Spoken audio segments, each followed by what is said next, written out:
nanay ni Totoy?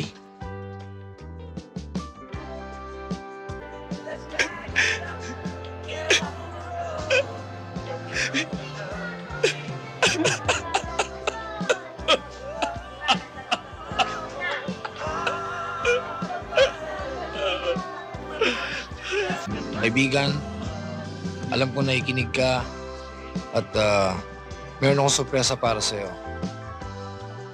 Naalala mo ba yung kantang nire-request mo sa akin? Kaya siguro ngayon, matatapos na ang paghihintay mo. Go!